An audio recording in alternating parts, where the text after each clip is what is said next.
Welcome once again to Minions and Misfits, an actual play TTRPG kapapakapaka.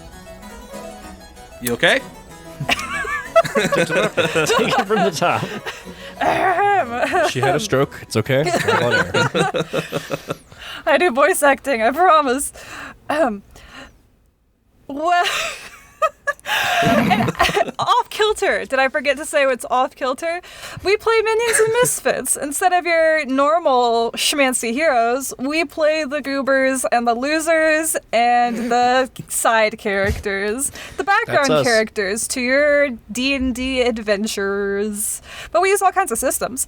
Anyway, I am joined, as always, by my lovely co-hosts, Dylan. Hello. I sound terrible today. But we are so glad you're here. Camp. Saw everybody. Saw. And Sam. Hey guys, good to be here. Excited to be recording again. So far, so good. The energy They told is us. all They told over us the to place. play what we knew, so we played a bunch of idiots. That's the tagline for the show. Pretty much. Oh boy. Well, for today's little warm-up before we jump into the chapter, have another question corner for you. Ooh. Cue the classical music. Oh wait, did I say who I am? I mean, if you're listening to this, you've hopefully listened to a previous episode, but I'm Rebecca You're Evans. the star. Please Not don't just start jumping an episode into two. the. Not just jumping into the middle of a random season. This is episode 3.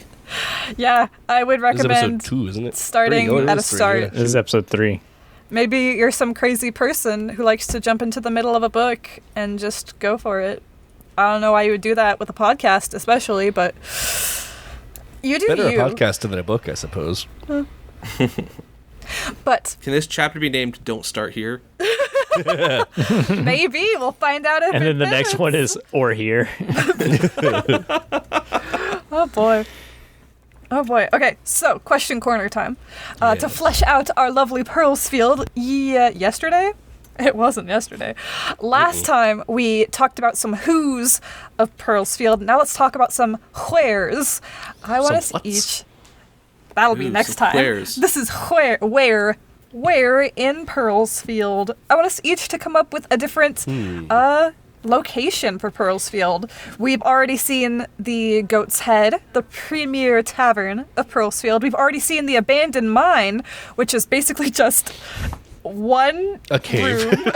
Yonder in and the then they abandoned gave up. mine. And we've seen the parsonage. Yeah. So yeah, let's come up with some new locations. It's actually harder than coming up with people. It's much harder than coming with people. I came up with the cave.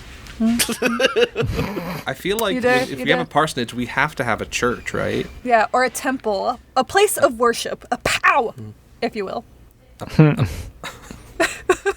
Place Come of to worship. chow. I need to find a cool word here. I'm going to look up the synonyms for church and Yep. see what interesting words, because What different words are there for places of worship? Tabernacle? We've got tabernacle, synagogue, mosque, all very branded ones, just like church. Yeah, the house yeah of people, prayers. It says people Kirk. stick their claim on those ones. The Kirk. The Kirk The is Kirk. good. My father-in-law? That one's also somewhat branded. Yeah, but like I it's guess old. less so. But it is branded. Yeah, significantly It's- less branded, but still branded. It's branded by the Presbyterians. Old. Dadgum Presbyterians. Those silly presbys. Presbyters got a presbyter. I kind of like just the chapel. Kind of cute Yeah. and quaint. That's It's what a lot also of branded, like, but light. and that's what like a lot of like college campuses will use is chapel because it's like faith agnostic essentially, Yeah. just a place of worship. Sure. So tell us about the chapel, Sam. I imagine it's one of the older buildings in Pearlsfield. It was one of the original ones made there, and so it kind of has this nice stone look. It's a bit more sturdy than a lot of just the little huts and small houses. What are you talking about? Everything is great in Pearlsfield. But yeah, it's stone. All stone, not partial wood. Yeah, with definitely a few tiny, albeit preciously made stained glass windows. Oh. wooden pews on the inside. What we would consider probably the closest we could, the closest religion would be, something in the high church. Catholicism, perhaps. Yeah, Catholicism or Anglicanism. Same vibes. Yeah. As far as I'm aware. I apologize to Catholics Elizabeth and the Anglicans. First would disagree. But, Elizabeth the First would disagree, but that's okay. I'm pretty sure there was a lot of fighting over the fact that they are in fact not the same vibes. I apologize to the entire Catholic Church and Anglican Church around the world. Although Henry VIII actually died thinking he was a good Catholic, his argument was that the Pope was wrong. He's like, I want to get divorced. That was basically the argument, yeah. I want a new wife. I'm still a Catholic, but this is the English Catholic Church, is what he would say. He said, gimme. It was I do what I want. Coincidentally, another big factor in the 30 Years' War. Oh, yeah. Just an absolutely fascinating time in European history. Well, on that note, what's another building? So I've got a goofy one. Yes. And this one also kind of comes with a person also. So it's the town barber. Ooh. I don't think it has like a specific name. It probably just says like barber on a painted sign. Haircuts. Maybe with like a wooden pole painted in red and white stripes. Yeah. I don't know when that became a thing, but We'll say it happened here in Pearlsfield. It's a D&D-esque world, so it's a weird mishmash of different times. We've got Austen, we've got medieval. Would it be one of those barbershops that's also a dentist and also a grocery store and also so that's where I was going. So it's also the town doctor. It's owned and operated by a man known simply as Dr. Haircut. Can he be a Goliath? Yes, he can be a Goliath. With tiny glasses? Mm-hmm. I'm picturing... He doesn't have hair because he's a Goliath. Yeah, I'm picturing Dave Bautista in Blade Runner 2049, where he's got his tiny little glasses on. This is perfect. Fantastic. Tell us what's the building like, even if it's just kind of the building energy. is, yeah. It definitely gives Barberly vibes. Barberly. It's a wooden building, single story, probably a thatched roof. Well kept. I mean, because it's the only place in town where you can get your wounds tended to and your hair cut simultaneously. Yeah, so I mean, it's well taken care of. The building is. I'm sure the well-to-do types like to make sure that it's, they invest in it, make sure that it looks good, make sure that Dr. Haircut has what he needs to doctor and haircut. That name so much. For sure. Probably a nice paving stones out front and flower boxes. They've invested in getting the roof shingled soon. Yeah. Waiting on the shingler to finish their current project. Back up. It's sort of a town like in joke. Whenever a new person comes to town, they always ask, when they meet Dr. Haircut, they always ask, is that his real name? And somebody goes, I don't know, maybe he was born with it. Maybe. It's Maybelline. There we go. I love it. Dylan, can Dr. do you have one Haircut cooking? also be like a I do trained have one. psychiatrist? So like, there's also a little. We've already a little established dance. that he psychoanalyzes people while they're in a Freudian barber chair. psychologist. We've already I like to think established that there's there's no some- mental health care professionals, but he could be a mental health Mental health care detrimental amateur professional. He's a titan in the trade. Wow. I like to think that he has a little menu out front that says, like therapy session $20, haircut $10, checkup $90, like something like that. Like we're just all these random Any things. two $50. Yeah. Right, stitches buy one get one free. My building Free haircut is, with the psychoanalysis. So Yeah, it's you just like, you what just if lay on the couch? Give me what some if I good only need trauma one dumping stitch? And he it's just free. holds the scissors up to him. It's just like, what if you only need one stitch? How does this make you feel? Okay, your building. My Dylan. building is the Pearlsfield Bank, known as Pearlsfield Holdings and Financial Corp. Oh, It is a lovely marble building has the standard pillars. Think Gringotts, but less fantasy. And it has just one enormous vault right behind the main desk. Nice. I have a banker. Can I propose a banker? Yes. Ebenezer Scourge. A dragonborn banker. Yes. And he only speaks like super dramatically, but then it's just like, and here's your check. And Your here change, is sir. your check The and pen your is change. mightier than the sword. You can sign Also, your our bills. pens are chained to the counter. You will not steal them. Which If you want to It's- spend your money, you better do it and decrease the surplus population.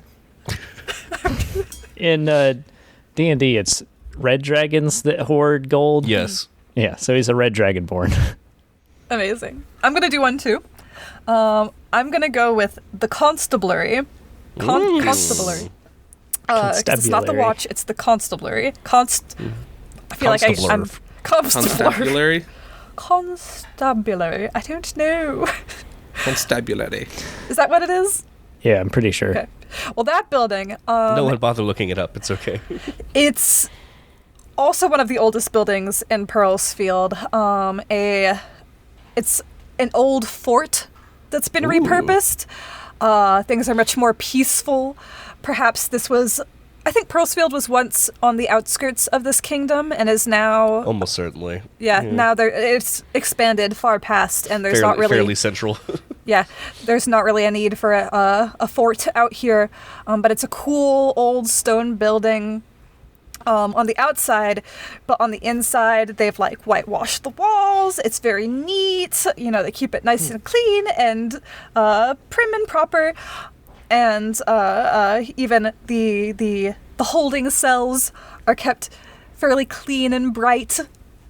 It's really a very pleasant place. The outside is a bit Very intimidating, well-to-do. but it's much more like the kind of stereotypical sort of British police officer vibe of not like of a more friendly and helpful and threatening. Does he have a funny hat? The bubbies. The bobbies? I think we do need a funny hat. The head of the constabulary,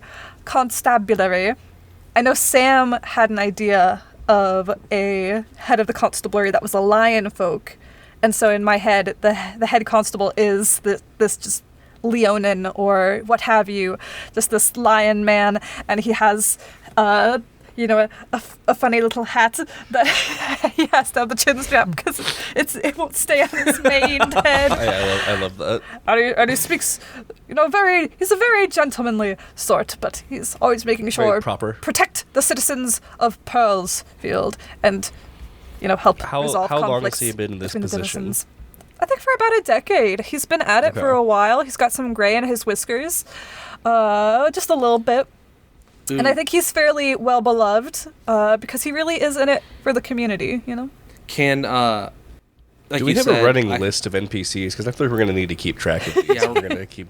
Yeah, We're gonna have to should do add, this. We should add a tab to the for reals. play document. I will might say, do that when I real was thinking about Yeah, the do it. Leonin constable, in my mind, that because lions can actually make expressions, as we saw in the new Lion King, whether he was really happy or really don't. upset, he would always have the same face. Like, you can't tell, but I'm thrilled right now. Like, just Yes. straight face. I don't know if that plays to an audio medium, but in my mind, I picture him looking kind of like Ron Perlman's Beauty and the Beast. Oh gosh. I don't know that. yeah, you lost me there. Someone in the audience went, yeah, that, but not us. me alas. and that person are bros. Nice. Well, now that we have some more places for our scenes to be set, let's hop in to the third chapter of Pearlsfield.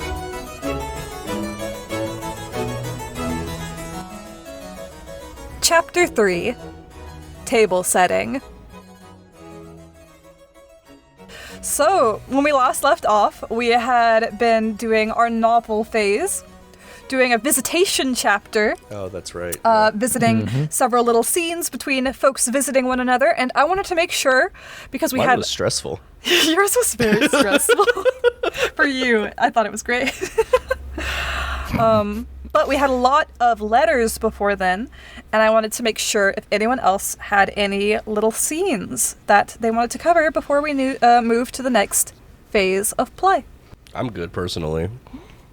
I All right. think I do good. think Bless you. after his interaction with Georgiana, Niles may write a letter to Frederick. Oh, shoot. Ooh. Well, you have to save that for the epistolary Yeah, that's for the phrase. epistolary phrase. That's not a visitation. Yeah. Oh, I was thinking letters. Never mind. Yes, we Oh. will have another epistolary phase. I think before the Oh, yeah, I cycle forgot. ends. Oh, shoot. I forgot to I've tell written you more letters guys. Then. Hang on. Let me check So our- cut to Niles at his writing table, and he is about to put pen to paper, and he realizes, oh, it's not writing time. And he kind of puts the pen back in the inkwell, and then walks away. Everyone he- knows there's a writing time. He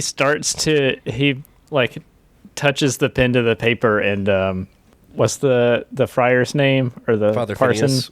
Yeah, Father Phineas just calls for him to do something random. Niles, it's time for my sponge bath. This is your fifth today. My third of the day, but I have to give a eulogy tonight. Yeah, coming, Father. But a couple Thank things you, Miles. I will also remind y'all of is to remember that you have a monologue token, which you can use on any character. Yeah. Well, maybe just main characters, but I say any character at any time. And but we also have, with our rumors and scandals, there is an attached token. Could you remind me how the monologue token functions? The monologue token, each person has just one. You, at any time, you chuck it at somebody, metaphorically. Oh, yeah. You, And they have you to do... force them to tell you something that they're thinking. You sly dog, you got me monologuing. Except it's not sly, you just tell them to monologue. Okay. So let's say we wanted to hear the inner monologues, the inner thoughts of our dear Frederick Worthington. Okay, so it's just where's their brain at the moment kind Yeah. of a thing. Okay. Yeah, like we see Hey, Freddy so get you back got any to the garden. evil plans going on right now? You mind telling me about them? Gotcha. Sort of, yeah. But you can be all cryptic and stuff with his Cool. monologue. Yeah, so there's that one. And then there are resolve tokens attached Yes. to all of our scandals. Everything that has the spread box checked, you can spend that token to change the story in some way. Yeah, and I've got in an extra one regards hanging to around that. here, so I'm ready to spend. And you can spend those to add new things to the world, change Oh. something, make sure something happens. Like you're like, actually, I want Georgiana to be there.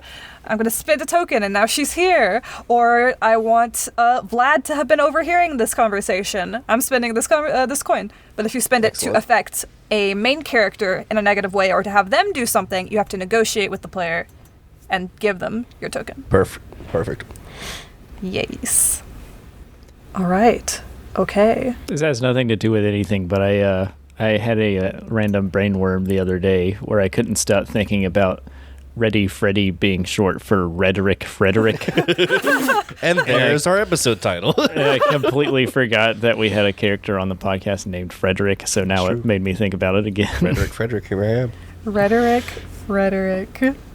Are we going to be writing letters this phase? Because I got to start brainstorming those if that's the case. We actually, next is the reputation phase, and then there's another epistolary phase. Oh, man. Okay, I'll be thinking about Yeah. some letters while we do reputation stuff. Yep, It feels okay. like a lot to go back to more letters before we have more scenes, but that's what we're going to do. So I guess let's Maybe dive we'll in. have fewer letters this time. Yes. The thing is, you may write 2 letters. You do not Oh, okay. have to. I don't think and I you have can any also immediate just ones. do them off the cuff and make them really short. Both of those Well, things we are know options. we know that someone wants to write a letter, so I got 2 ready. Frederick sends a letter to Georgiana that just says, "You up?" Okay. All right. Let's head into the reputation phase. oh boy, this is where it gets wild. Da-da-da. It's time Rumor to and scandal? assess our... No, we only have one of No, those not per that. cycle. Okay. So we're going to do That's a reputation separate thing phase. for Oh, reputation. yeah. That's right. Yes, they are 2 it's separate been a while. phases. So we're going to assess our character's behavior against reputation criteria, create reputation tags, trigger That's right. reputation conditions, and remove reputation conditions if they have been used. So let's do that. Okay. Who goes first? Who goes first? Well, I can look at my conditions. I got them right here. Let's see. A lot of them are similar. Yeah, the last one's a different one, right? Yeah. Denied your desires are made a sacrifice to uphold the family name. Ooh. Shamed or embarrassed the family name. I don't think I've done either of those, have I? I don't think so, because you were in private. Yeah. It's not great that you stood up your fiance, nothing's but that's known. also private. Yeah, just her and my mom know. Yeah. If your mom even. That's true. Yeah, I don't think I've done... I think I'm neutral on my reputation right now. What's the third one? Third? Yeah. Is there a third? Yeah, I think aren't there usually 3 things? 2 that are common and 1 that's different, and there's positive and negative ones? I only wrote the one that was special because the rest were everywhere else. Acted in the service of duty or morality in a way that compromised your desires. Acted in obedience to society's conventions despite considerable hardship, or denying desires or made a sacrifice to uphold. Nope. Yeah. What about those None of negative these. ones? Negatives. So again, you were in secret, but still, let's check on that. Yeah. Acted in contravention to society's conventions. Acted on a desire in a way that compromised your duty or morality. That might be one. Yeah. Yeah. I think we might look at giving you a negative tag. I might be getting a negative tag. think we should give you a negative I would tag. I think argue that's that I fine. did act on a desire in a way that compromised my duty or morality. Yeah. Yeah. So what are the negative tag options for your background, I believe? Let's find out. Should have had y'all open up that PDF before we started recording. I'm pulling it up as we speak. Yeah. Oopsie doopsie. I have my stuff ready, I think, if you want to take Yeah, a I'll second. find mine while you do yours. Yeah. So last time, because I gained a positive tag, I'm known as kind and devoted. Wow, look at Yay. you. I know, and then my negative tag remained out of touch. Mm-hmm. And to be honest, I feel like he only acted positively because he tried to cover his butt in the scandal by writing to the leapfrogs to make amends. He, even with Georgiana, he did not take advantage of her vulnerability. He acted very gentlemanly, even though he didn't have to. He also didn't backstab his brother, even though he could have been wise to do so. So I don't think he did any. He didn't even display public strong emotions publicly. That's like true. he very much played it very even keel. He complained a little bit about the old man, but not to anybody, like just to himself. And so I guess that'd be positive. I mean, it'd be positive or neutral and nothing at all. What would Yeah. you say, coordinator, facilitator? Facilitator. Yeah, Facilitator. I think the general ones are like some hardship and personal struggle. What's your specific clergy for a positive tag? What's your requirement? So for a positive tag, I acted in a service or duty. I acted in the service of duty or morality in a way that compromised my desires, which I think he did so by supporting. Yeah, I would agree with that. And then acted in obedience to society's conventions despite considerable hardship in doing so. Kind of, not significant like physical or economic hardship, but emotional hardship, you could say. Made a sacrifice or denied your own desires to help others. He definitely did that one. Yeah. So Alright, would I circle another thing then? That means, yeah, we're going to get you a third positive tag. And then I man. believe that triggers a condition. He's such a good Boom. boy. Such a good boy. He would not be charismatic. Nope. He might be moral or knowledgeable. Charisma is definitely Probably not his. moral. That's my strong suit. It's not. Yeah. Nope. I think Niles. moral. I think he's known for being moral. Yeah. Like he Yeah. is the good Yeah. guy. And he's So helping. His attempts to mend things with the leapfrogs. Yeah. I think kind, moral, and devoted. Yeah, and he's setting things up for that. His plans with Georgiana to do sewing lessons and use the resulting completed projects Yeah. to give to the poor or do a fundraiser or something like that. Yeah. Plus, he takes care of an old man in his free time. So With my negative tag options, I've got old-fashioned, miserly, overbearing, self-obsessed, and tasteless. Nice. Overbearing is the one I currently have. I think self-obsessed would probably be the next one, right? Yeah. I think that sounds good. I think that sounds right. Sounds right up my alley, I think. All right, adding self-obsessed to my reputation tag. I got to get more positive tags, man. You just got the 2 tags, right? Yeah, I have 1 positive, 2 negative. Okay. Now I have 2 positive, 2 negative. Wow, Oh, look at man. Ephraim. So balanced. Yeah. I'm riding the line. Let's find out if you got any more. Niles, where's your tags? I don't see them on the sheet. So my positive tags are ambitious and novel, Mm-hmm. and my negative tags are dangerous and unfortunate connections. Accurate. And Which I. my condition. Oh, go my ahead. Go ahead. conditions are, let's see, secured a personal invitation from someone of higher social status than yourself is my positive criteria, and my negative criteria is presumed to order, instruct, or make a demand of someone of higher rank. I don't think I did either of those things last time. I don't think so. If anything, having known weirdo Vlad de Baguette staying at my house may have triggered unfortunate connections, but Definitely. Which is definitely the flavor in play. Oh, So I think we'll 100%. leave you with your 4 separate tags for now. I think that's what we'll do. So many tags. So What many does the tags. condition for the positive tags do? Because There are 2 different ones, and you can find those on your character roll sheet. So take a look at that, and you get to pick which you want to activate. And then Oh. we'll frame a short scene where we see the effects of the reputation condition spring into action. there are 2 options. There's head of the household, where I'm considered to speak. I'm considered by society to speak for the family. Anyone wishing to deal with the family or arrange know a that's marriage not the comes one. to me first. Or family guidance. Your family members seek your advice on all important matters, and if it appears reasonable, will attempt to follow it. It is not the second one. You don't think it's the second one? I feel it's more the second one than the first one. I think Frederick still values your advice, even if he doesn't respect you in certain areas. Well, it says that they will attempt to follow it, and in my mind, no one ever follows Niles's advice. That's if they think it's reasonable. And that's also, things are changing now. Yeah. So something is changing now. I feel like it's the second one personally. yeah, I feel like that one makes it's more definitely sense. more the second one than the first one. But what do you think, Sam? This is your character, and you get to decide. Either way, it's a change in the family dynamics and the dynamics of the town, and we will frame a scene of how that's taking effect. I kind of honestly like the first one, and here's why. Okay. Not exactly, though, but here's what I was thinking. He There's is no father in basically the the picture PR. either. Yeah. He's basically the PR for the family. Yeah. That's If you true. want to talk to the serious person in the family, you talk to Niles. Yeah. If you want to actually It's true. get some business done, I imagine you probably talk to Niles. You might shake hands with Frederick, but then when it comes to paperwork, Niles does the paperwork. And I don't think for marriage, Frederick would not ask his permission for marriage. I think because it already happened and everything. But it's coming to a point where if Frederick is going to make a big decision, Yeah. same thing with the mom. yeah. It's almost like he's the power of attorney where they need his approval for a big purchase type of thing. What do y'all think of that? I could Yeah, get that with makes sense.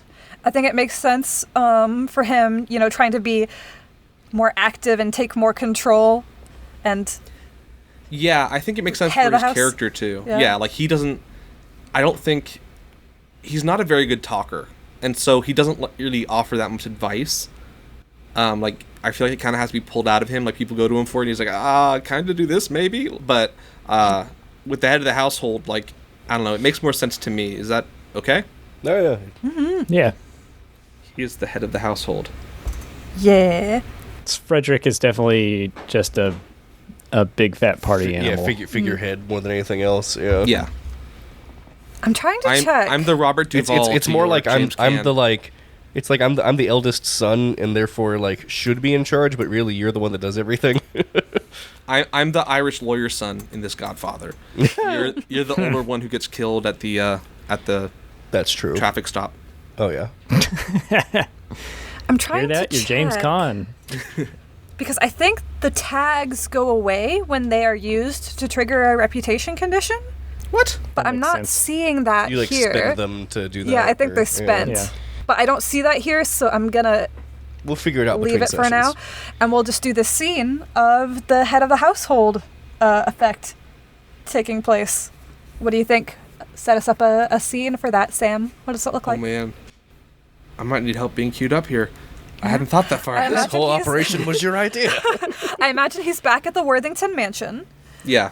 Perhaps somebody in the Leapfrog family is responding to his attempt to make amends by drumming up business with the family.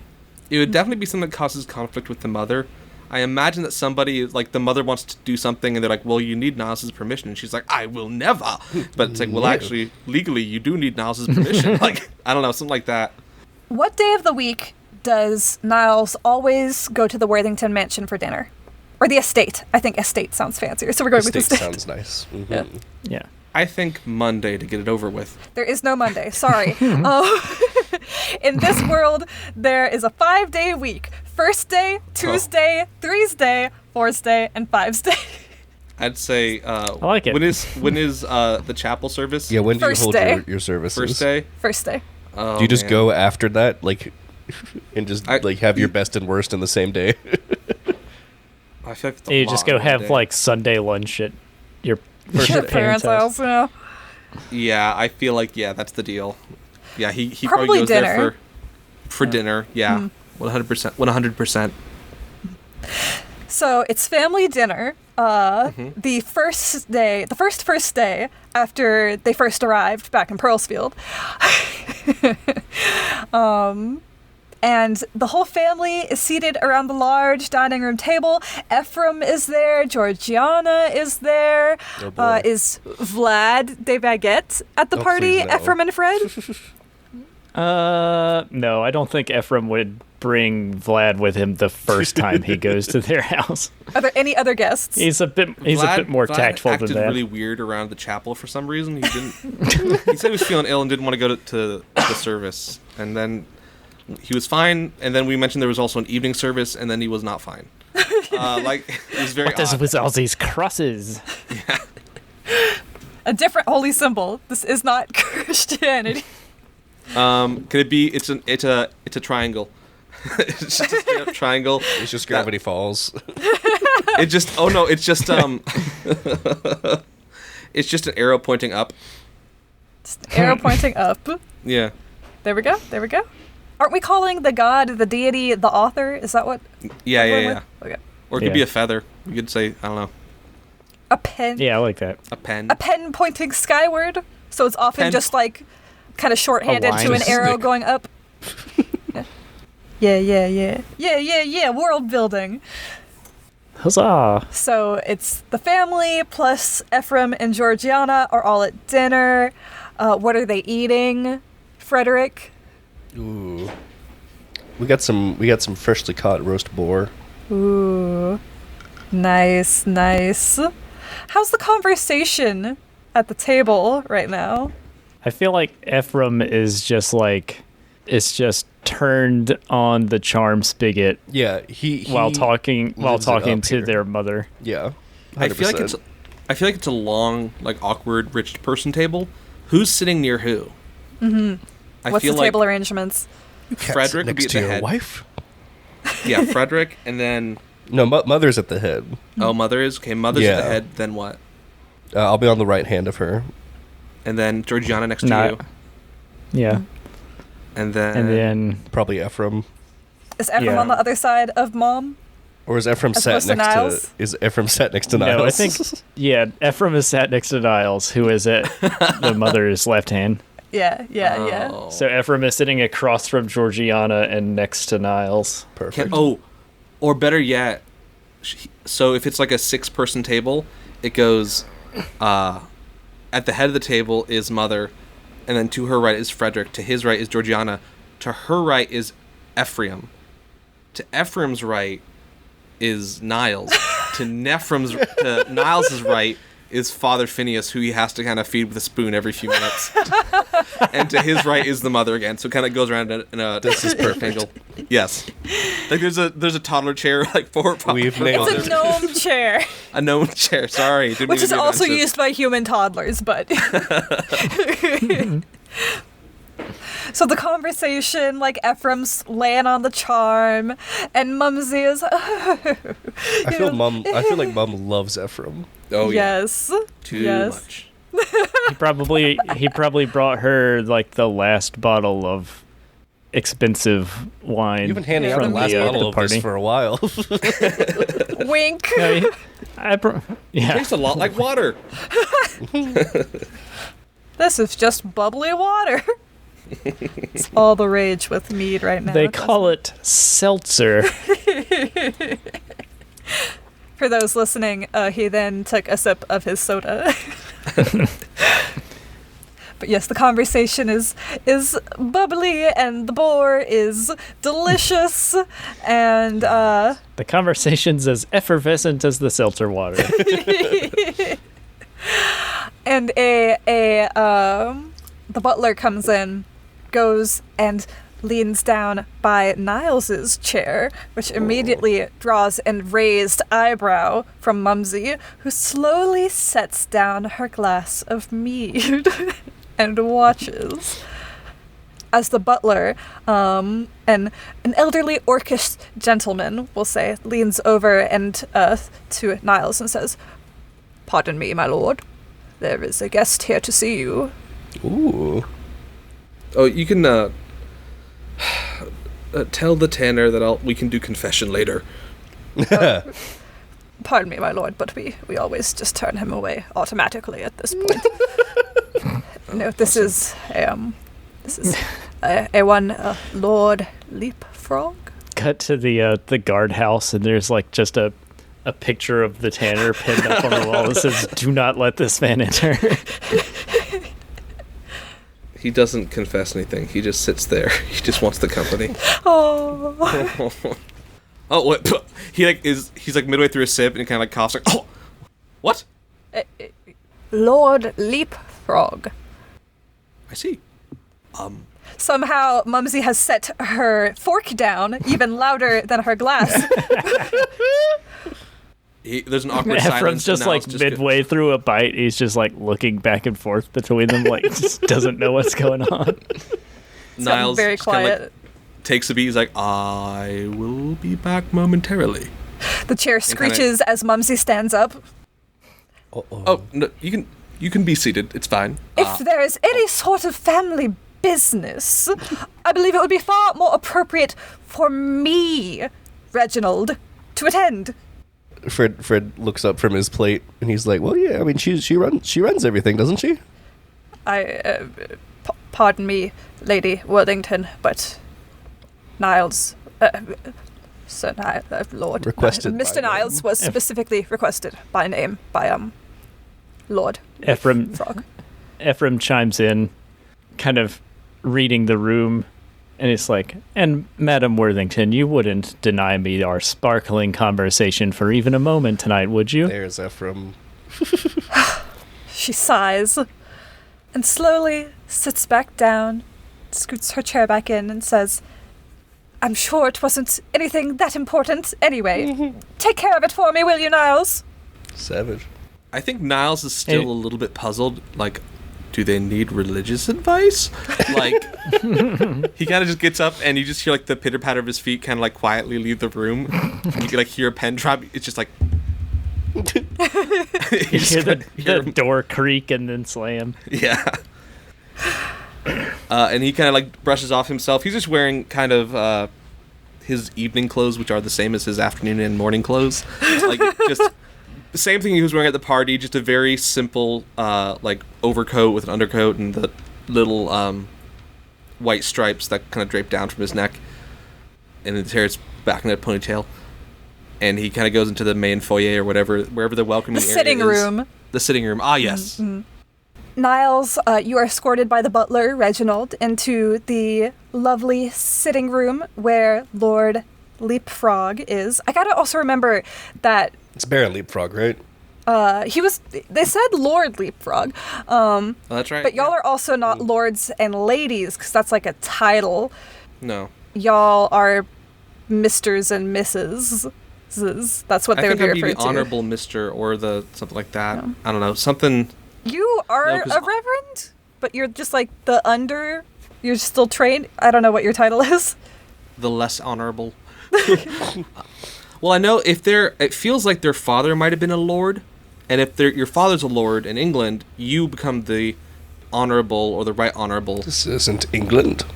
I don't know if you want to do that or not, but... The wrong honorable. I mean, I guess y'all Well, I had a are friend the whose grandfather heirs was a lord, and I to called her the semi-honorable. the founder of Pearlsfield, so I guess Lord and Lady would be appropriate for y'all. So, like, Lord would be the one who's the head of this household, and everyone else would just be Mr. How Yeah, are that people tracks. deemed lord? That's important for this scene. So, the Worthingtons were given the title of Lord by the monarchy at some point, and that's been passed on. Yeah. Mm-hmm. Yeah.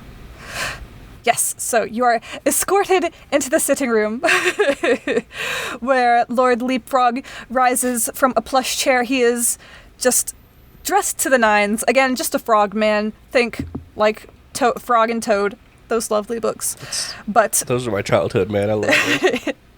he has a dark green skin with some brown dapples on his smooth head and a short...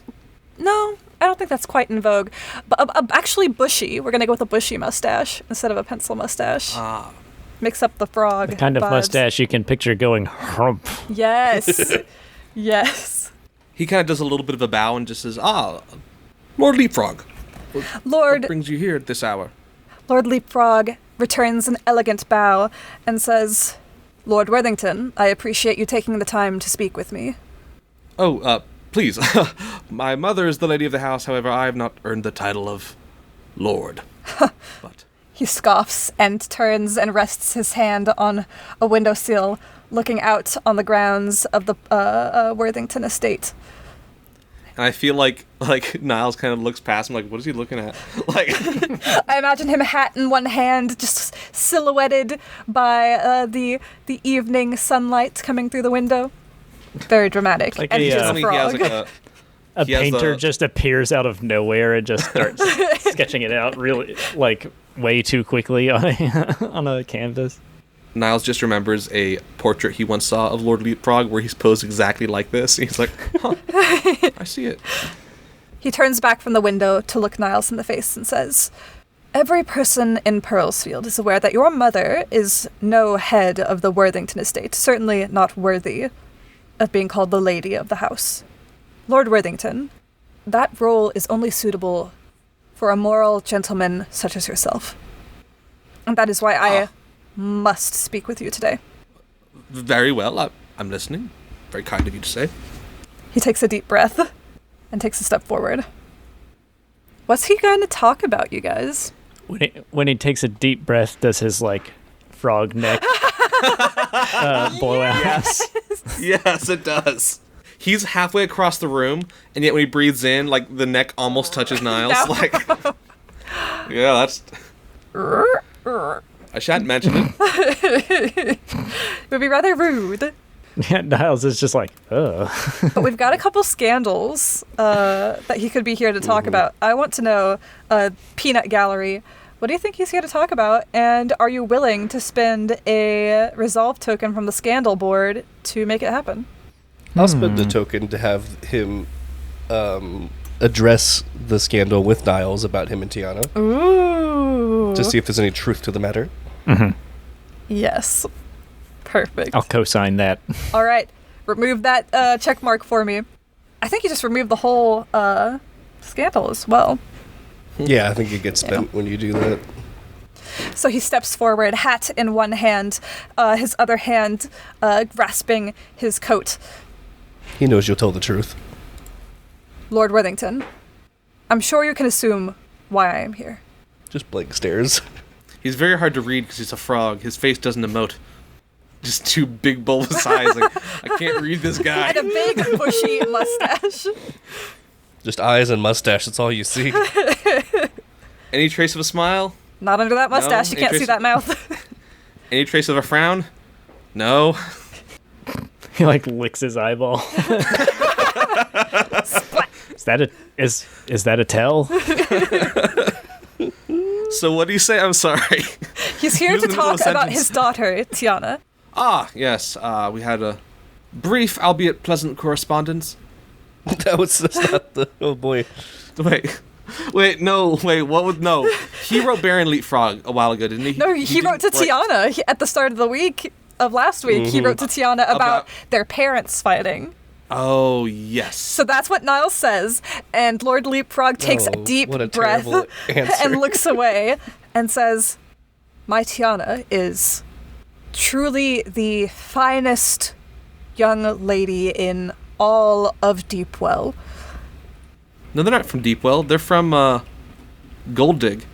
That is what Mumsy was wondering, if they were from Gold Dig, and she was wrong.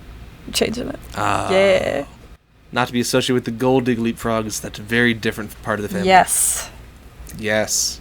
That's Leapfrog with a hyphen. Yes. She seems like a absolutely gracious and marvelous lady. He still has no idea what's going on. And I am sure you are aware that she does currently, as my only child, hold the inheritance to the baronage. He stares at you. His massive eyes just like roll from one side, like looking out the window, and they just roll slowly to look back at Niles. They make a little squeaky sound as they blink. Yeah, when they blink, they like sink down in his head the way they do with frogs. Of course. Half of Niles' pauses are just him being entirely put off from this conversation by this bizarre frog man. The other half of the pauses are him trying to figure out if he's in trouble or not. Yes, it's so much of that. It's terrible improv, but it's what's happening. Yes, of course.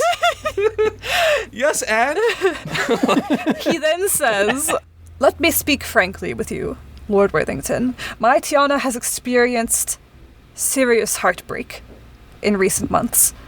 I do not wish to see her toyed with again for her title. I do not presume to say that you, a man of the cloth, a moral, upstanding citizen, would at all be interested in her simply for her title, but I do wish to know what your intentions with my daughter are."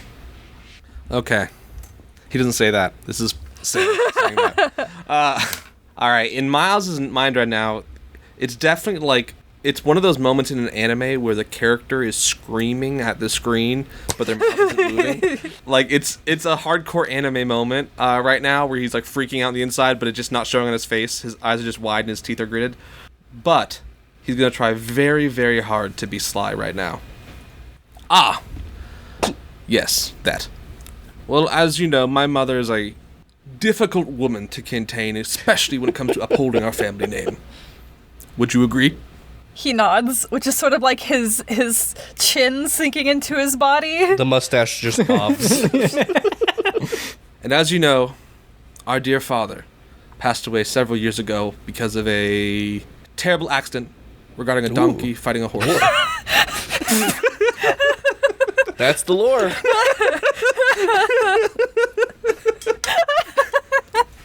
As you know, He was attempting on to his horse. breed a new type of mule. The whole situation backfired on him. They were not happy. They hated each other.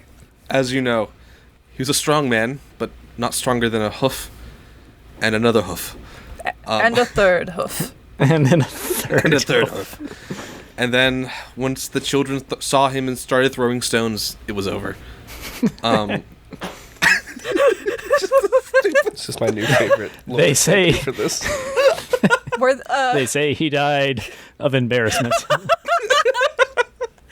But also blunt force trauma to the head. It's a difficult combination. Lord Leapfrog pulls out a handkerchief and dabs at his eyes and also at his wet skin. He just starts dabbing. So, if you will, It's not a. I consider my mother's actions to be the proverbial hoofs against my father's head, which is my proverbial family. All this is deadpan, of course. Yeah, And fully as you straight understand, delivery. if I was there that day, I would have used my hand to get between the hoof and his soon-to-be fractured skull. But alas, I was not. And so I take moments like this to put my proverbial hand in front of the proverbial hoof, no matter what pain it may cause me, if only to save my family. And I know your daughter's a gracious and lovely high lady, but, as you know, my love is not for any single woman except the author. And he kind of like presses his hand and points up. He does like the chest bump, the peace sign to the sky. Which is a religious symbol here. The triangle arrow that's- pendant no, on his neck gleams. That's this universe's version of the sign of the cross. just Is a doing bump. Yeah. However, while I regret to inform you that my intentions are not romantic, they were sheerly to protect my family. I also know you to be a man of honor. And Licks eyeball. The other one this time. Smack! And I know you would do anything to protect the pale, slimy face of your daughter. It's a compliment in this case. Another Yes, it nod, and this definitely one, like, is. his whole body kind of goes up and down. Like, Yes, like with her sparse, albeit fine like linen hair. Fine like silk, I guess. White. It's like he's saying all of this assuming that she is also a frog person, but for some reason she just is like a regular. I think he genuinely has seen her. This is Yes, Sam yes. editorializing. This is not him like taking a wild swing at guessing. That would be so funny, though. She was adopted. She is a gnome. she takes after her mother's side of the family. Unicorns. I've heard from multiple burrows of her ability to jump 30 to 45 feet in a single bound. Her ability to squash pumpkins with one hand. She was a champion in the Junior Olympics in several fields. And as much pain as I'm willing to endure to prevent hardships from my family, I would do much to prevent hardships from your family. And so while I don't want this to become a scandal, I remain dedicated, sir, to my duty. Too late. But am willing to take any sort of social embarrassment to avoid any fallout upon yours. And while I know this is not the answer you would have wanted, I certainly hope, sir, that you can respect it. And he glares at him and hopes for the best. He slowly inflates his neck pouch, and he sticks out his hand for a handshake. He shakes it firmly. Firm handshake is returned, and he says, Lord Worthington, it's truly a shame that there is not a fine young lady in your future. I'm sure the women of Pearlsfield are deeply saddened. Kind of a backhanded compliment. Yeah. I think seriously, when he says that, there is an inner realization for Niles, like, yep, that's true. I appreciate your condolences. I apologize. But I a well-lived sincerely... life is its own reward, I would argue, and hopefully will be proven right. Members of the cloth are not forbidden from marriage, and if you do change your mind about my Tiana, you need only write, and I will put in a good word for you. And he winks one eye, or you think he winks, but also maybe Could he's be a just blink, who blinking knows? one eye right now. I appreciate your concern. Well, I appreciate your Candor. gentility. He kind of like looks Paxton to Reginald and kind of like looks to Reginald for affirmation. Reginald's kind of like shrugs like ignominy. Ignominy? Try candor, sir. Candor, sir. Yeah, Reginald is like looking at a pocket-sized thesaurus. Fancy talk thesaurus. The courtly thesaurus. Courtly thesaurus. Oh no. Lord Leapfrog gives another elegant bow and says, "Thank you for your time, Lord Worthington." Reginald, please feed the Lord's horses and retrofit any wheels that need to be retrofitted. Oh, that won't be needed. We are staying here in Pearlsfield for the time. Yes. Well, then you must handling some allow. business. Please allow us to pay for your bills. You came all the way to do the trouble. We'd love to. That won't be necessary. But perhaps you would do me the honor of joining my family for dinner. Of course, would be happy to. Lovely. Good night. Yes. Good night. Good night. Licks eyeball. And he pads his way out with his sticky feet. Little wet splashing. Splick, splick, And as splick. soon as the door closes, it's just Reginald and Niles in a room, and they both kind of shrug at each other, like, I don't know. Like, that was a close one. Huh. And he kind of walks back and like waddles back to the table and sits down. So how'd it go, buddy? Well, it went. I think it went well. Yeah. There's an angry fork Okay. sound as Mother just like lets her fork scrape the plate a little bit. No, Mother, that's not necessary. It's like Mr. Incredible shattering the plate with his knife. All right. Can I help you? Fred says, I'm sure if it were really important, he would have gone to you, Mother. I'm sure he just wanted to talk to Niles about something. Is everything all right, Mother? Everything is peachy.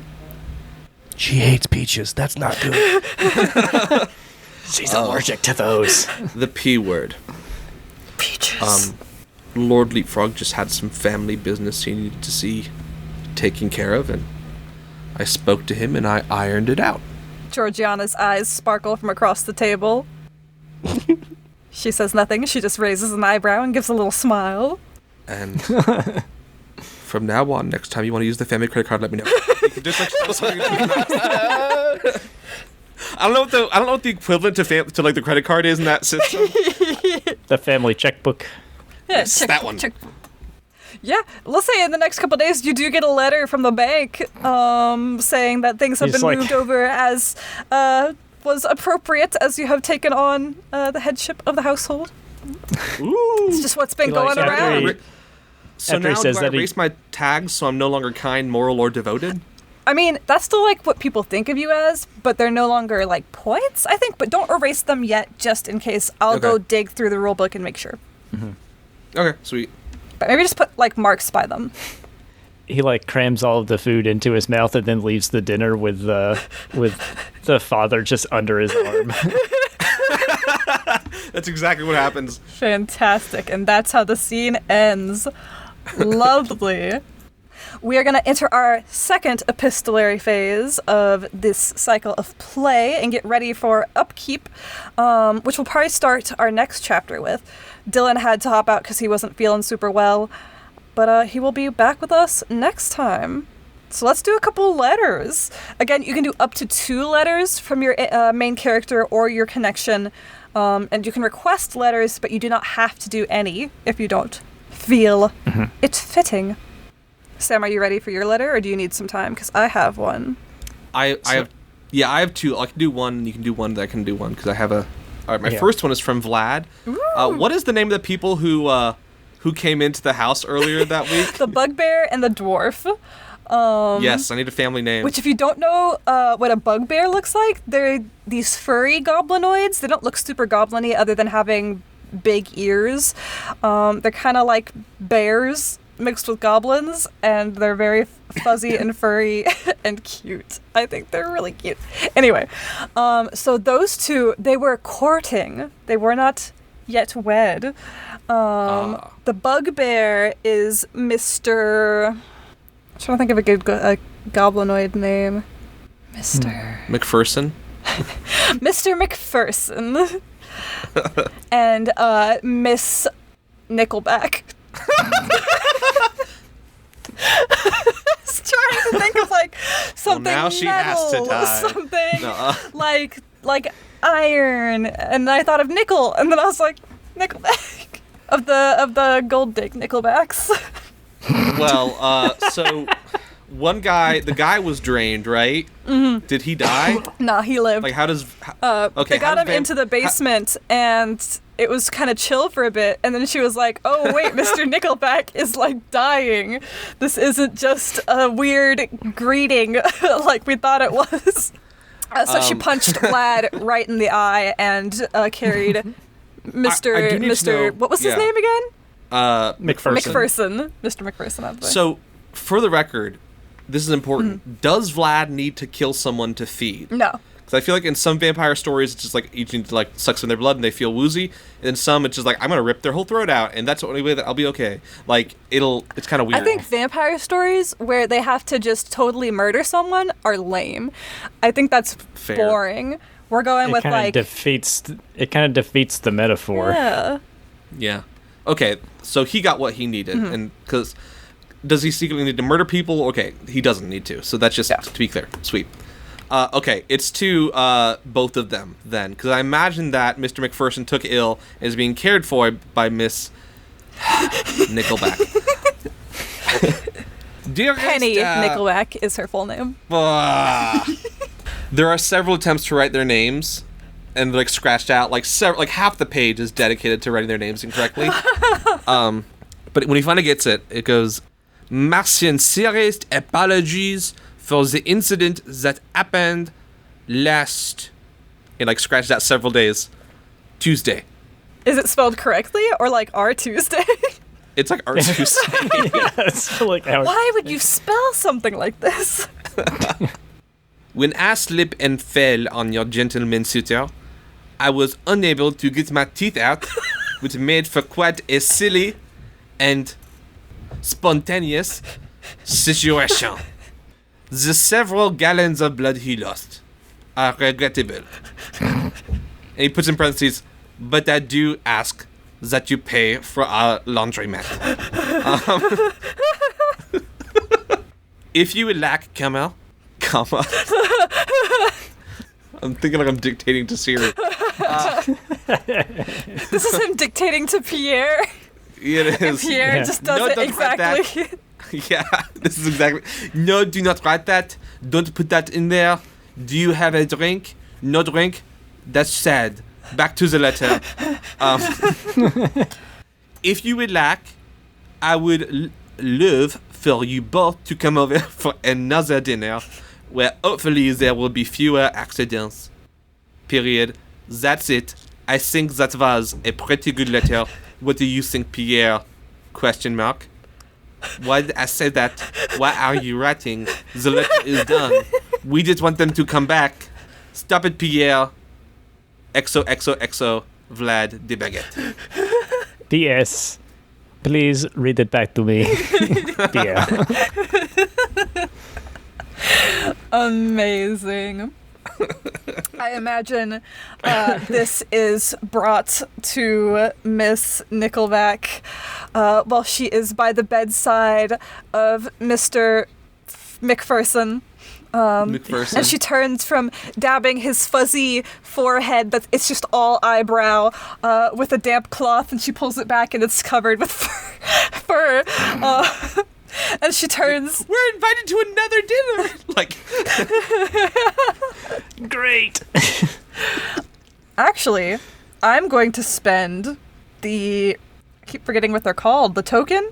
The resolve token. resolve token from Ephraim is a secret prince. Oh. I'm going to spend that token. And It actually kind of plays into my letter. ooh, that you have planned? Yeah. Should I wait? Yes. I mean, it's not like exactly like that just adds a new layer to the letter, so you can still spend it. Okay, because I'm going to spend it, and as she reads it with her sister, it's another metal name. We got Penny, Nickelback. Ingeton. I was thinking Gilda, because it's like gilded. That's good. Inga. Just say Inga. Gilda and Inga, her two sisters. Yeah. Ah, yes. They read it together, and Inga looks to Penny and says, "Oh no, and aren't they staying at Prince Ephraim's new home? This horrible Vlad, this, I can't even say it." And she turns away, and Gilda says, "I can. He's a werewolf. Clearly. And he's here to prey on our Prince Ephraim. We've got to save him." And Penny crumples up the letter and she says, "And take revenge for my sweet Mr. McPherson. We're all going to this dinner, ladies." And we'll cut away from there. We have to roleplay that.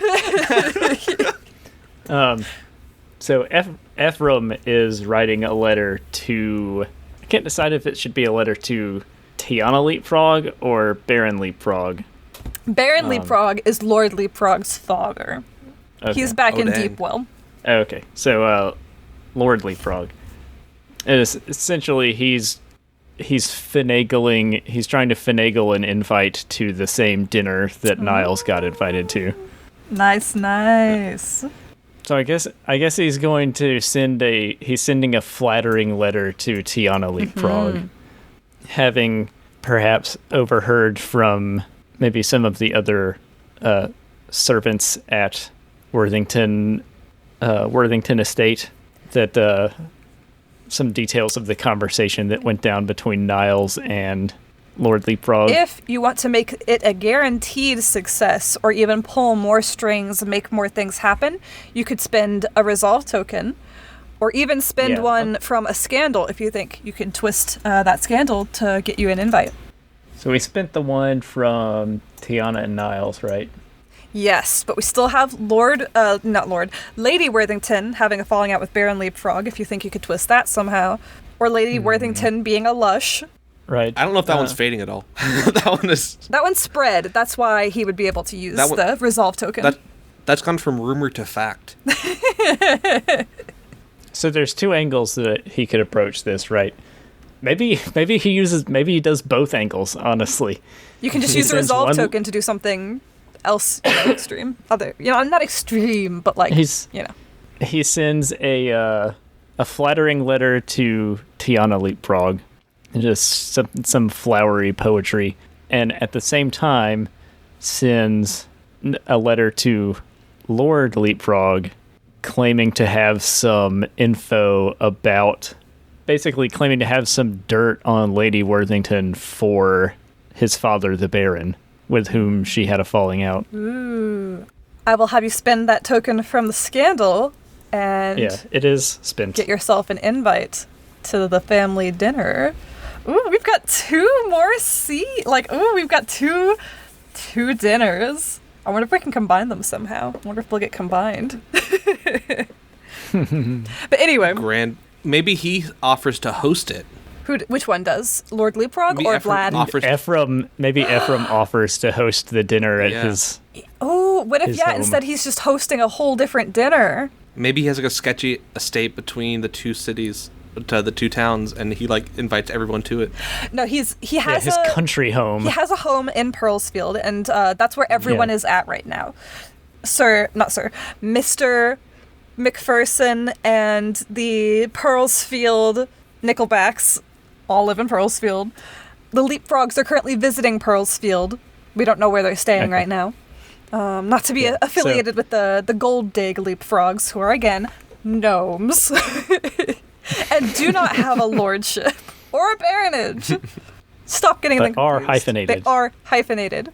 That's positive or negative. Yeah, so he's basically playing two different angles on the Leapfrogs to get invited to, or I think he's using these angles to host the Leapfrogs at his own estate in Pearlsfield. So the dinner that Niles got invited to is being moved to Ephraim's estate. If you want to move that dinner entirely, I'm going to say spend a resolve token. Okay, yeah, I'll spend both. Yeah. I like it. That dinner has been relocated. This is like Ephraim's first major play since showing up in Pearlsfield. Wheeling and dealing, getting Lord Leapfrog over for dinner is a big deal. He's accomplishing like 3 or 4 different things in this one swoop. It's pretty good. I've got a letter for Ephraim. Okay. It's a letter from his mother. I imagine he goes back home after dinner on that first day dinner, to find that, does he have a servant? I'm sure he has a servant or two in his home. It's Pierre, probably. Oh, yeah, Pierre. Oh, Dylan's sick. It just borrows Pierre from... So Vlad will give him the letter instead, because Pierre is sick right now. Yeah. I have something for you. No, not that, you idiot. The letter. No, ça fâche pas. Comme dit-on, you say, you're not a celiac, no? No. He puts the bread in he puts the letter in some bread. He gets words hard sometimes. Here is a letter. Ignore the dough and the gluten and the gluten on it. Slightly German. And then forget about it. He kind of just tosses it on the table and walks away with. There's some flour and dough. He's just his rubbing fingers are just on his temples, like, oh wait, deal with these things. Ephraim picks up the letter and he just flicks it to knock all of the flour off of it. Just thumps It's it a couple of times. Canon that Pierre has a difficulty differentiating between the letters, the words dough and letter. Just for some reason, those two just get really mixed up. It's hard. Oh, Pierre. Oh, Pierre. That Pierre. Yeah, Ephraim just picks up the letter and just like thumps the flour off of it and then cracks the seal. It's a fairly thick envelope, as letters from your mother always are. There's lots of news about home, way too many stories and details about the family, which I don't know, does Ephraim usually read every dot and iota, or does he tend to skim these things? I think he would. He'd read every detail? Yeah. I think he probably has a soft spot for his mother. Well, she talks about one of the boys getting sick and having to pay for the medicine, but don't you worry, like, he's better now. They got it taken care of, and... They don't call him Lucky for nothing. That's right. Though how the weather's been, the rain, how it makes her think of you, and she wrote this poem in her journal, and she thought you might like it, and just lots and lots of, like, it's a letter that's been written over several weeks, as these tend to be, but something takes you from the pleasant, sort of stream of consciousness of your mother's writing, and it's the mention of the name Geoffrey. Geoffrey? His eyes, he sees that name and his eyes narrow. Old Geoffrey Schmazos. Schmazel. And she says... Schmazos. Spelled S-C-H... Hold on, let me tab over. How do I spell this name? S-C-H-M-E-Z-O-S. Schmazos. Right. And she says she wanted to make sure that you knew that Joffrey at last has gotten engaged.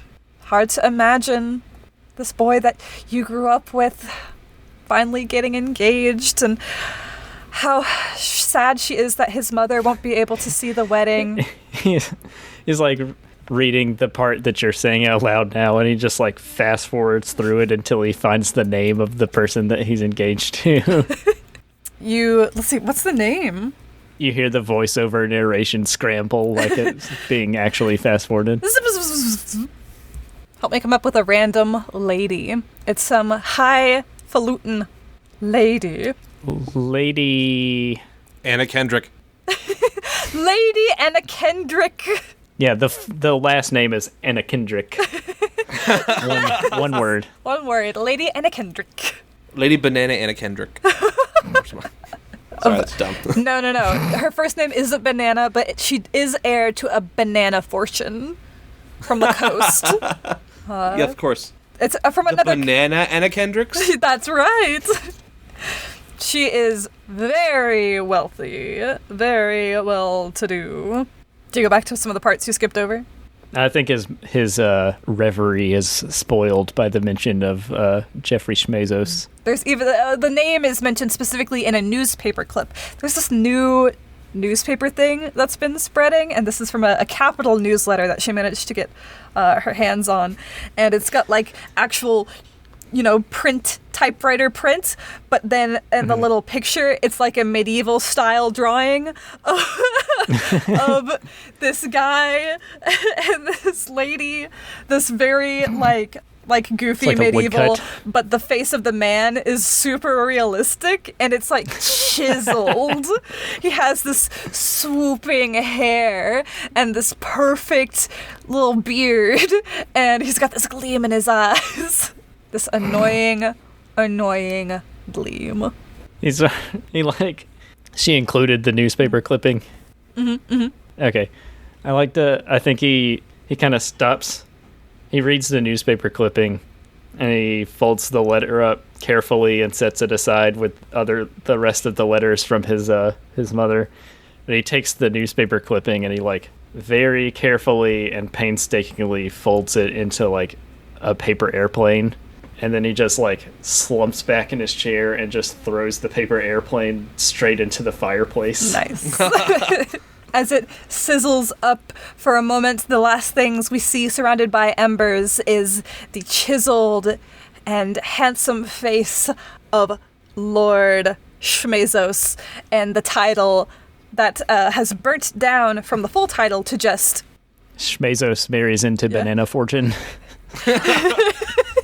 Schmezos goes bananas. Schmezos goes bananas. Schmezos goes bananas. I was trying to think of how to do it, but it wasn't going to be as funny because I was thinking like local hot lord, like in the title, like he's called like super hot, fiery, smoking hot, super hunk Schmezos goes bananas. Yeah.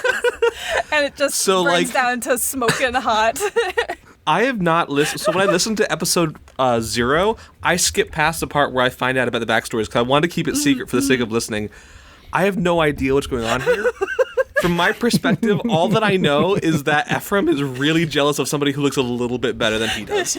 Like, that is his entire, villain origin story is somebody looked better than he did in high school, and he's not gotten over it. That's all I know. A man with that kind of last name cannot be better looking than me. Oh, man. Hi, no last name Ephraim. It's me, Joffrey Schmezos. Guess what I like? Bananas. He thinks just because he can afford peck implants that he's better than I am. Amazing. Peck enchantments. In this one. Yeah, peck enchantments. I have thaumaturgy embedded into my pecs, so not only can I make them bounce, but then it thunder They sounds. shoot fireworks. They shoot fireworks out of my pectorals. The ladies don't like it, but it's really fun at parties for everyone else. My fiance tells me to stop it, but I don't. I don't respect her opinion. I don't have to. I'm Joffrey Schmezos. This is the best character. Yeah. Oh, man. I like how both Frederick and Niles' connections are both serious actual characters that are well, I guess John Willoughby isn't, but I mean 3 out of 4 are just real characters who have real personalities, and then meanwhile Ephraim's are both these ridiculous cartoon characters. Ephraim the straight man just has these weirdos. Yeah. Ooh, I think Sam, you had another letter. Is it a quick one? Oh my gosh. Or should we save it for next time? No, it's very quick. It's a good note to end All right. on. Literally. So it's in a fancy new letterhead that you can tell is recently ordered, and at the very top it just says in fine print, from the desk of Reverend Lord. Well, I don't know what the order would be. Lord Reverend? That feels right. Lord Reverend Niles Worthington IV. Which, it's not super expensive, but you could tell he was very excited to order it. He did not pay top dollar, but was I definitely want to. Also, I don't know if we mentioned this in episode 0, but I like that Dylan is somehow Frederick Worthington III and Sam is Niles Worthington IV. He just wanted to outdo his. Yeah. It doesn't make a lot of sense. But Something about the it's just elves. family Something Just elves. one, it's one little petty thing that Niles let himself do. I like the idea that maybe when they were teenagers, he went into the family library and found the family tree, and the last Niles Worthington was 200 years ago, but there was, if you go back 3,000 years in our family timeline, there were 3 ones before me. They may have been several generations in between where they never knew each other, Right. but I am the 4th. It started off as petty and now it's just a thing. But anyway, it has it's just very dignified but minimalist as to not waste too much money, but it's a small extravagance he granted himself. Mm-hmm. And it just is addressed very officially to Miss Georgiana, what's her last name? Dennison. Miss Georgiana Dennison. Miss Dennison, comma. It appears, with the recent overabundance in our harvest of pearly cotton, the Pearlsfield Worthingtons are in need of a company to process our overabundance period. It will incur an unfortunate cost on our end, but will nevertheless prove profitable for whomever assists us. Whomst ever. Whatever. No, that's definitely not correct. It's just funny. He's writing, and then Father just says, whomst ever. No, it's not. It's not a word. We humbly ask for your assistance in exchange for a commensurate sum.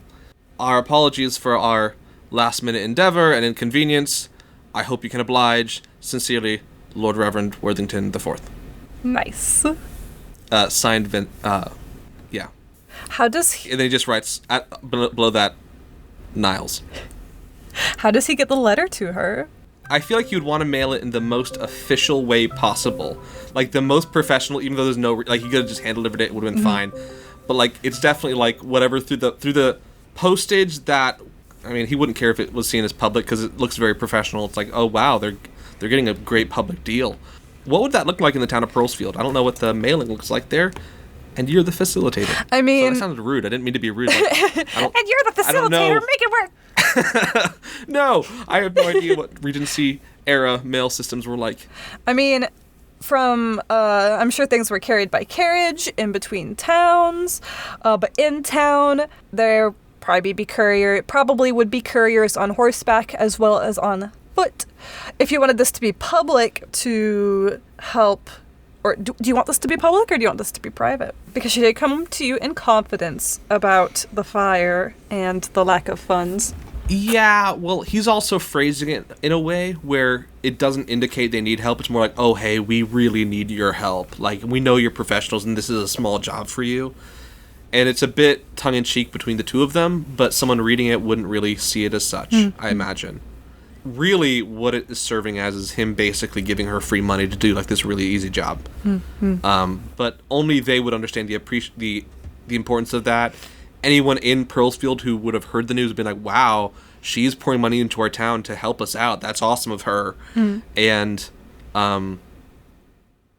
I think Niles is the only one looking at the money side of it. I don't feel like Frederick or Mother would be would care to even look at these spreadsheets. But if you were to look, you could clearly see that they're getting the raw end of the deal, and he's more than fine with that.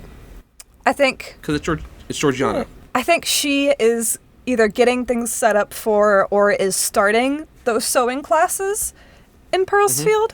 I'm trying to think of where she would set that up. It'd be like outside the church. Like, I imagine the church is up on a hill with the parsonage behind it, and like a nice little subtle graveyard. That sounds really scary, but graveyards are lovely. Yeah.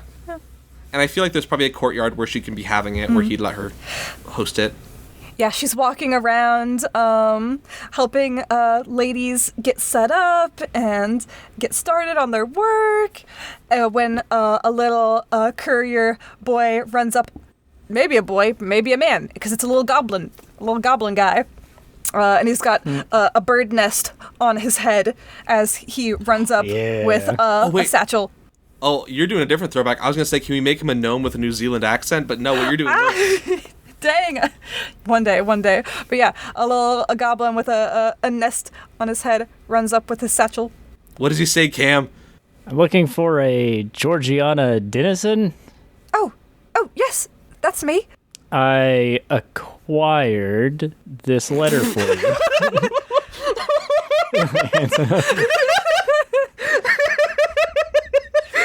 The little postal service badge on his vest kind of goes crooked. It's crooked. It's still got a piece of a scrap piece of the uniform stuck to it. What gets me is that you're acting like you stole this. Like, you're like, I acquired this. I needed a part-time job, so I took it. No. The implication being that he robbed the postman and has decided to deliver some of the mail anyways. I imagine there's a boy whose route he took, who's just sitting on the side of the road, crying. He's just got a black eye. I love that the pile has become so peaceful that you've resorted to mail fraud, lightly mugging local townsfolk and doing their jobs for them. I want to experience town life, and you're going to let me. You like just punch out a farmer. No, I'm gonna cut down that wheat for you. You're not gonna do it, sucker. Okay. I think he probably like mugged the post boy and then got halfway down this, like met back up with Gorfit, and Gorfit was just like gave him the disappointed face, and he's like, fine, I'll deliver some of the mail. Some of it. I feel like the post boy had to been like one of those like really like lazy teenagers. You get frustrated because he's not doing the job right, and so you're like, oh, this ticks me off. Let me do it. Like this toxic efficiency. Toxic efficiency. Georgiana takes the letter and says, "Oh, thank you," and gives him a silver piece. Nice. And he just puts it in his pocket and like takes off. Like before he even gets out of like eyesight, he just like takes the satchel off and just chucks it in a bush and just runs off. Georgiana has turned her back at that point and didn't see and open the letter. And I imagine we see from over her shoulder, we see the ladies like sewing and tittering and laughing, and we see Georgiana read the letter and just smile, hold it to her chest as she looks back at the lady sewing. And that's where our scene ends. Our chapter ends. Hey, Gorfit, drinks are on me. Cue the exit music. Not again.